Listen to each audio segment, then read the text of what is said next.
ये तस्वीरें हैं यूएनएलएफ की, यानी यूनाइटेड नेशनल लिबरेशन फ्रंट की, जिसने भारत की सरकार के साथ और मणिपुर की सरकार के साथ एक पीस डील साइन की है। और नॉर्थ ईस्ट की एक बहुत ही पुरानी, दूसरी सबसे पुरानी जो मूवमेंट थी, जो आज़ादी की डिमांड कर रही थी, उसने आखिरकार भारत की गवर्नमेंट के साथ पीस अकॉर्ड को साइन कर लिया है। आइए समझते हैं इस बारे में। मणिपुर एक राज्य जो भारत के नॉर्थ ईस्ट में है, और वहाँ कई ऐसी मिलिटेंट ग्रुप्स हैं जो आज़ादी की बातें करते हैं, और उनमें सबसे पुराने ग्रुप्स में से एक है यूएनएलएफ, यानी यूनाइटेड नेशनल लिबरेशन फ्रंट। और वो लोकेटेड है कहाँ? तो यहाँ मणिपुर में। मणिपुर एक ऐसा राज्य है जिसकी सीमा म्यांमार से लगती है, और भारत में जुड़ने से पहले एक समय में इस राज्य के ऊपर 1917 के आसपास बर्मा यानी म्यांमार के शासकों का भी शासन रहा है, और बाद में ये भारत का भी पार्ट बना। उससे पहले भी भारत का पार्ट म्यांमार रहा है। तो आज़ादी के पहले से यहाँ पर बहुत ज़्यादा डिमांड्स थी एक अलग देश बनाने की कुछ ग्रुप्स के द्वारा। और 1960 में बने एक मेजर ग्रुप ने, जिसने बहुत सारे हमले भी इस रीजन में किए, उसने आखिरकार भारत की गवर्नमेंट के साथ पीस अकॉर्ड साइन कर लिया है। और मणिपुर का वो ग्रुप मीती रिबल्स का है। और सबसे बड़ी बात ये कि इसी इलाके में पिछले कुछ समय से हमने एथनिक हिंसा और दंगे होते हुए देखे हैं। तो वेलकम टू ज्ञानकोश, और आइए जानते हैं क्या है ये मामला और क्यों ये डील एक हिस्टोरिक डील है जो यूएनएलएफ, इंडियन गवर्नमेंट और मणिपुर गवर्नमेंट के बीच हुई है। 24 नवंबर 1964, और इस दिन शुरू हुआ ये एक मिलिटेंट ऑर्गेनाइजेशन जिसका नाम था यूएनएलएफ।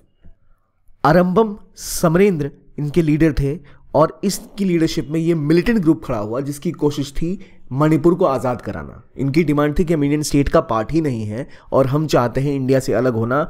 इनकी डिमांड थी यूएन में एक कन्वेंशन हो, एक जनमत संग्रह यानी एक प्लेबिसाइट कराया जाए जिसके तहत मणिपुर को आज़ाद किया जाए। लगातार ये अलग अलग मूवमेंट को सपोर्ट करते रहे जो इंडिया के खिलाफ होती थी। और 1964 के फॉर्मेशन के समय ये इम्फाल की सबसे पुरानी मिलिटेंट ऑर्गेनाइजेशन थी जिसने इंडिया के खिलाफ स्ट्रगल शुरू किया। इससे पुरानी कोई स्ट्रगल मूवमेंट या फिर कोई ऐसा ग्रुप वहाँ ऑपरेट कर रहा है तो वो नागा मूवमेंट का ही ग्रुप है। तो एनएससीएन के बाद दूसरा सबसे पुराना ग्रुप कोई था नॉर्थ ईस्ट का, तो वो यूएनएलएफ ही था जो इंडियन स्टेट के खिलाफ लड़ रहा था। तो यूएनएलएफ ने आकर अब जब आत्मसमर्पण किया, ये दिखाता है कि भारत की गवर्नमेंट की पॉलिटिक्स कुछ हद तक सफल हो रही है। इस ग्रुप ने आत्मसमर्पण क्यों किया?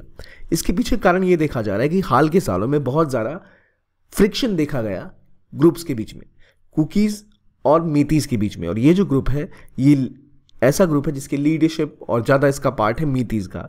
इसके लगभग 700 कैडर अभी हैं, 700 इनके पास जवान है, और ये लगातार एक आर्म्ड स्ट्रगल इंडियन गवर्नमेंट के खिलाफ लड़ रहे थे।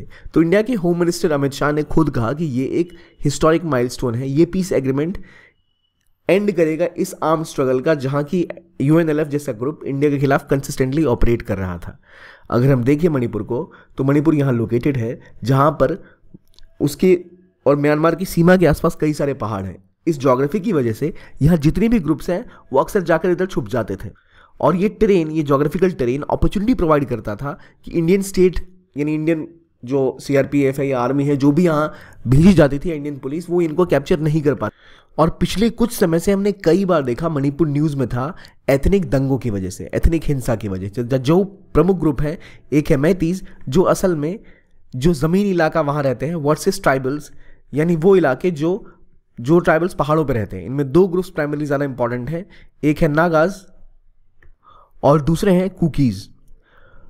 तो हालांकि जब ये ग्रुप खड़ा हुआ था तब इस ग्रुप के लीडर्स में नागाज भी थे और कुकीज़ भी थे, लेकिन धीरे धीरे यूएनएलएफ और ज़्यादा मैती फोकस्ड हो गया। और अब जब मणिपुर में हिंसा हुई मीतीज़ और कुकीज़ और नागाज के बीच में, इसमें मुद्दा ये था कि मीतीज़ चाहते थे कि उनको भी शेड्यूल्ड ट्राइब का सर्टिफिकेट दिया जाए, जिसके विरोध में ये लोग थे। इनको नहीं चाहते थे कि शेड्यूल्ड ट्राइब का हिस्सा मीतीज़ को बनाया जाए, और इसीलिए यहाँ एक पूरी फुल ब्लोन हिंसा शुरू होगा। और यहाँ अलग अलग मिलिटेंट ग्रुप है, हर ट्राइबल ग्रुप का अपना खुद का मिलिटेंट ग्रुप है, और इस हिंसा में कई लोगों की जानें गई थी। और वहीं पर एक इंपॉर्टेंट ग्रुप इनमें से था यूएनएलएफ, और यूएनएलएफ ने लगातार हिंसा में भाग लिया। पहले इन्होंने सपोर्ट किया था जब 1971 की वॉर हो रही थी, तो as per this article of Firstpost इन्होंने पाकिस्तान की आर्मी को सपोर्ट किया था। ये लगातार एंटी इंडिया एक्टिविटीज़ करते थे, और जो भी ग्रुप खड़ा होता था उसमें उस ग्रुप को सपोर्ट करते थे। इस ग्रुप की टैक्टिक्स के बारे में और जानेंगे, जैसे कैसे इसने चाइना के साथ संबंधों को डेवलप किया और क्या पाकिस्तान का रोल भी यहाँ रहा। लेकिन इससे पहले एक इन्फॉर्मेशन कि अगर आप यूपीएससी की तैयारी कर रहे हैं और आप 2025 को टारगेट करना चाहते हैं तो बहुत इंपॉर्टेंट है आपके लिए कंसिस्टेंसी, अडेप्टेबिलिटी और बेहतर गाइडेंस जो आपको प्रोवाइड करेगा only IAS. PW only IAS का इनिशिएटिव जो हमारा फाउंडेशन बैच है 2025 के लिए वो स्टार्ट हो चुका है, टाइटन और संकल्प, और ये दोनों इंग्लिश या हिंदी में उपलब्ध हैं जो आपको प्रिपेयर करते हैं आने वाले एग्जाम्स के लिए उन तरीकों से जिस तरीके से आपको तैयार होना चाहिए, with proper feedback, proper preparation, हर एक चीज़ का ध्यान रखा जाएगा। और ये कोर्स अवेलेबल होगा केवल 10,999 रुपये में, और ये अफोर्डेबिलिटी और प्लस ये क्वालिटी आपको प्रिपेयर करेगी अपने एग्जाम्स के लिए। तो अगर आप चाहते हैं एक ऐसा कोर्स जहां आपको शेड्यूलिंग मिले, क्योंकि एग्जाम बहुत काफ़ी टाइम बाद है, तो उससे पहले आपको मोटिवेशन चाहिए होगा, अकाउंटेबिलिटी चाहिए होगी, आपको एक डायरेक्शन चाहिए होगी, वो सब प्रोवाइड करेगा आपको एक कोर्स, और वो भी आपको अपने घर बैठे बैठे। और इस प्राइस पॉइंट पर इतनी हाई क्वालिटी क्लासेस मिलना बहुत ही मुश्किल है। तो do have a look at this course. इसकी जो डिटेल्स हैं, जो लिंक्स हैं, वो आपको डिस्क्रिप्शन बॉक्स में मिल जाएंगे या फिर कमेंट सेक्शन में इसका लिंक पिन आपको मिल जाएगा। तो ये कोर्स ज़रूर चेकआउट कीजिए अगर आपको 2025 की तैयारी करनी है और आप सोच रहे हैं किसी भी तरह की हेल्प या अकाउंटेबिलिटी या टेस्ट सीरीज या क्लासेस, इस तरह का कुछ भी आपको सॉल्यूशन चाहिए तो ये वन स्टॉप सॉल्यूशन है आपके लिए। पीडब्ल्यू ओनली आईएएस का फाउंडेशन बैच टाइटन या फिर संकल्प इंग्लिश या हिंदी इंग्लिश में उपलब्ध है, अभी केवल 10,999 रुपये में आपको मिल रहा है।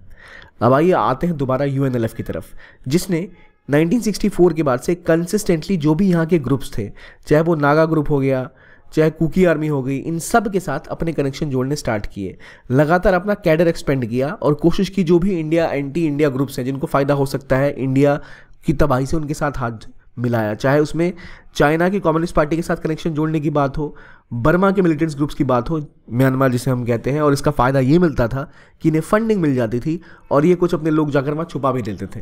यहाँ तक कि इस आर्टिकल में भी हमें मेंशन मिलता है कि कैसे पाकिस्तानी आर्मी का भी एक रोल था जो शायद कभी कभी इनको आर्म सप्लाई भी करती थी ताकि नॉर्थ ईस्ट में और ज़्यादा इंस्टेबिलिटी फैले। और 1971 वॉर में कहा जाता है इस ग्रुप ने लगातार पाकिस्तान आर्मी का ही सपोर्ट किया था इंडियन गवर्नमेंट के खिलाफ। तो वो ग्रुप जो इस लेवल पे ऑपरेट कर रहा था इंडिया के खिलाफ और इसको सपोर्ट मिल रहा था पाकिस्तान और चाइना से, तो ऑब्वियसली ये ग्रुप काफ़ी शक्तिशाली बन के उभरा था।